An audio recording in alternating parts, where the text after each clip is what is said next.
Good morning, Jim Hodges here, Lily here. Lily is the half sister, if you will, to Lake, the Golden Doodle video that I've done previously that you can find online. She is a Golden Doodle. She is almost 6 months of age. She's the exact opposite of Lake. She is one of these dogs that is like a social butterfly. She gets real excited easily.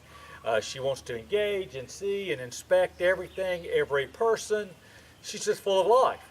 Now, the thing that we have to do with a dog like that is we have to be very calm, or a lot more calm than we would with a dog that is a little fearful. Why? Because we don't want her overreacting and jumping through commands and being so full of life that she bounces through obedience and misses the obedience. We have to find that little place in life with our commands and the way we project them, the happy balance that we get for what we want from her, okay? So you're going to hear that in my tone. I'm not going to try to be as excited with her as I was with Lake. And the other thing that will happen is you'll notice I'll pause a little bit more through each command. Why? Because when you get a dog that's a little hyper, a little happy, a little excited, the faster we work, the more they're going to read what we're doing and start to react before we ask for the command. Hope that makes sense. Are you ready, girl? So we're going to go a little quickly through the video, but we're going to go through all the same things we did with Lake. Let's go. Good girl. So she walks with me. She's on a loose leash. I don't want her out in front of me. When I turn, good girl. I want her to watch me. No. You'll see what she wanted to do there in just a minute. I step off. Good girl. Now, good girl. Now just say that she started pulling in front of me. If she did, I would tap back behind her. Good girl. Tap back behind her with the leash. And when I tap back, I would say, no, let's go.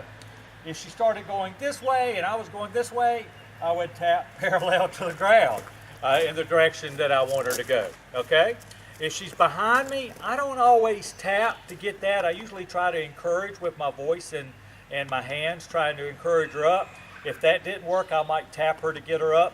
The thing about it is, every time we tap the leash, after she does what we want, we praise. We don't praise as if she did it right the first time, but we want to always build her back up. Let's go. Atta girl, and in the midst of her doing, we praise. Sit. Good. Now the hand signal for sit is like this. You know, she said, as soon as I told her to sit, sit means sit.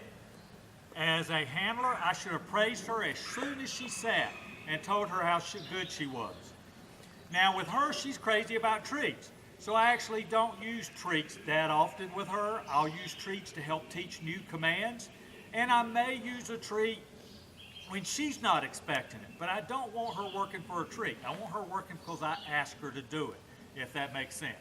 So you see, she's holding the sit. Sit means sit until I tell her to get up. How do I tell her to get up? I can give another command, or I can break. Good girl. And when I break her, I usually step back like I just did, and that encourages them to come to us, okay? And then I usually pet when they come up to us. So subliminally, I'm teaching her that even after a command, her natural response should be to come to me with the break. Break. See how automatically? Good girl. So sit. If she did not sit, it would be a tap up, and when I tap the leash, good girl, it would be no, sit. It wouldn't be sit, sit, sit, but we would tap with no. Why do I want to tap with no at the same time? Is so that we don't, some point in time, we're going to have her off leash in the house, out in the yard, or what have you. When she does something wrong, we want her to know when we say no that she associates it with a bite. Okay? Let's go. Good girl. Sit. Good. Now from the side. Good. That's the down command from the side. Just like with the sit, she has to hold that command. I'm not using the word S-T-A-Y for sit or down. It just means right now when I tell her to sit her down, she sits, she waits, or downs in this case, and waits for my next command. She's not smelling the ground, she's not crawling, she's waiting for me. Now I could give her this open palm and tell her to S-T-A-Y. Okay, if I did that, that means pack your bags, babe, you're going to be there for a while. Usually longer than 2 minutes. When I give a dog a stay command with the down, for example, she doesn't have to pay attention. She doesn't have to wait for her next command. She could roll over on her side. She could go to sleep. She could chew on a bone. She could do whatever. She's in a relaxed down state, okay? Break. Good girl. Here we are to come. Sit. Good. Now we saw DOW in from the side. Down. We do it from the front. Why do I do that? Well, from the side, she can't see down that well from here. And from in front, she can't see that, especially if she was any distance. That's why I bring my hand up, so she has a good visual cue of what I want from her. Again, if she didn't down, I would tap towards the ground, no, down. Say, for example, she got up now, or you had her in the house and you walked to the other side of the room. If she got up, in the beginning, we should have the leash on her. If she got up, we would pick up the leash. We wouldn't get PO'd. We wouldn't get mad, but we would grab the leash. No, no, no. Parallel to the ground. Back to that original down. No, down. Good girl. And then immediately walk back to where you were. It's important that she doesn't gain an advantage for breaking a command. Good girl. Break. Let's go. Good girl. Down. At a moment's notice, we may want to tell her a command. And we want to work on that, especially with the owners here. They have children. You never know when you're going to have to deal with your children, and you don't want to have to worry about your dogs. You put them in a down before you would give any other command. Why? Because down is the most submissive command a dog will do for its owner. When it does that down, and you haven't intimidated, dominated, break its spirit, or hurt it, it understands that you're calling all the shots. And that's what we're trying to do, is be the leader. She's watching me now. Good girl. When we praise, we always try to praise as much as we can with words and touch. Again, could be a toy, a treat. We talked about that a little bit earlier with the treats in her. But we always try to give her feedback. When she does wrong, we're going to bite her. But after we bite, and we're going to bite, no in the bite. Bite could be a tap of the leash. It could be a snap. It could be touching her side. It could be a spray bottle with your dog. Whatever, when we bite, it's or no. And then when they respond, we come back with a little light praise, okay? Next thing is the COME. Come. Now come. Good girl. Wasn't quite sure what to do. We were there for a while, but we're going to do that again. Good girl. The come is for her to come and sit in front of me, okay? Come. Atta girl. Right. So, why didn't I bite her parallel to me? Because I could see, you couldn't see, but I could see she wasn't quite sure. I guess I caught her off guard. And that's okay. They're not perfect. We're not perfect. There's only been one perfect being to ever walk this earth. Together, we're going to work and become a better and better team as years progress. Let's go. Sit. So when she does mess up, I try to go back, or if I mess up, I try to go back and repeat the command. Come. Good girl. Twice or 3 times. That's called proofing, to make sure she knows what I want. And I make sure that I praise her when she does it, okay? Whenever we come, she sits just like she did here, and she has to hold the sit until we release. Break. The call of the wild with the kitty cats. So, you understand, sits up, down is down, let's go and come, or taps in the direction we want to go. Let's go, baby. Come on, baby, let's go. Hear me motivated? Play.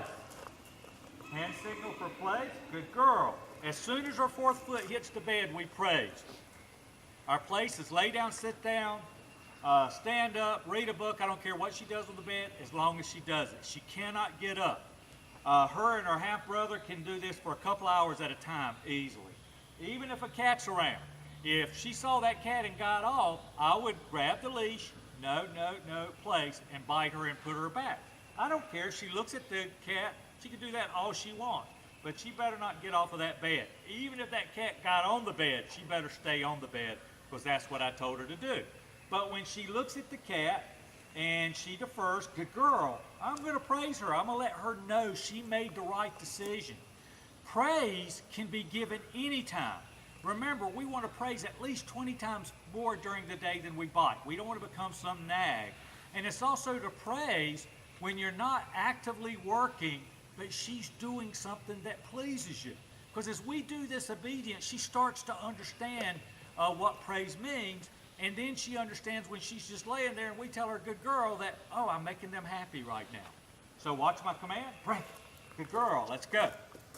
So while ago, And it's important. You remember how I said with her that if we work too fast or we get too strong on patterns, she starts to look at what we want and anticipates? Well, if you go back to the first video, when you saw me walking this way, you would have seen her sort of start to come into my legs. Well, the reason being is probably one of her happiest, goofiest commands is the hup command. That's our load up command. Like to load up in the car, get on furniture. Talked about furniture in the last video, but it's our load up command. And for some reason, that just makes dogs totally happy to get up on this stump. So she was seeing it. She thought she was getting ready to have fun.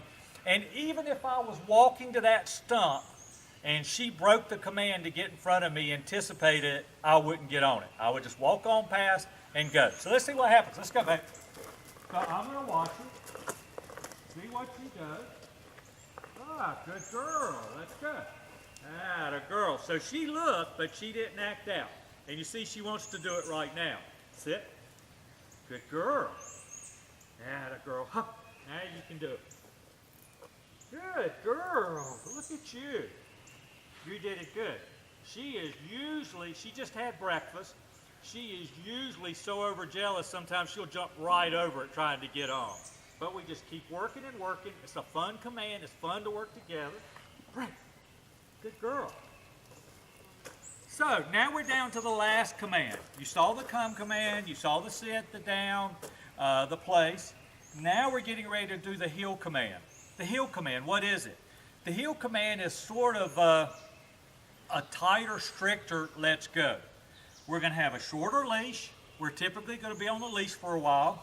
We're going to have a shorter leash, and we're going to have an imaginary box by our side, and our goal is to keep her in that box. It's great walking down sidewalks. It's great being in pet stores, taking her places where you don't want her to interfere with anyone else, okay?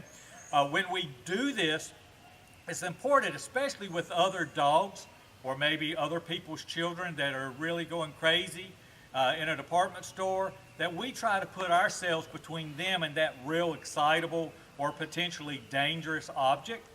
That way, we're taking control of our pack, okay? So, but when we're walking down the hall or the aisleway, if we're walking in a heel and she starts trying to reach over for some dog food or a dog treat or a bone, I would just tap right back to. And when I tap, what would I say? Or no, heel, okay? And then praise her when she gets back in the box. So the heel is we're real close. When we stop, she sits. Her goal and our goal is to try to keep her right here. You ready, baby? Heel. Heel. I said, let's go. That was handler error. Good girl. Atta girl. Heel. A little behind me that time. Good. That was much better. Heel. Now heel, baby. Come on. See, I nudged her up. Come on, baby. Now heel. Good. Good girl. So we would do figure eights with this. We would walk and turn and watch, see how she's watching and have her watch and try to get back in the box. She's not always going to be in the box, especially if you make sudden moves and turns, but her goal is to regain. And when we stop on the heel, she's to sit automatically. And just like with our sit otherwise, we can step away and she should be holding it, okay? I hope that helps. You know my phone number is 336-945-3232. Again, Jim Hodges Dog Training, Facebook, Jim Hodges Dog Training. I'm here to help. I'm here to help any of you, but Lily here and Lake, I'm here for you if you ever need me. All of my clients that we do residencies for, if you ever have a problem with anything we worked, I don't care if it's 2 years from now, you just give me a call, I ask you to come out, and we'll work and get it squared away. Normally when those things happen, it's just miscommunication between dog and owner. We need to be consistent with what we want to do. I tell people all the time, we say what we mean what we say. If we don't mean it, don't say it, okay? And I thank you very much. Take care. Great. Good girl.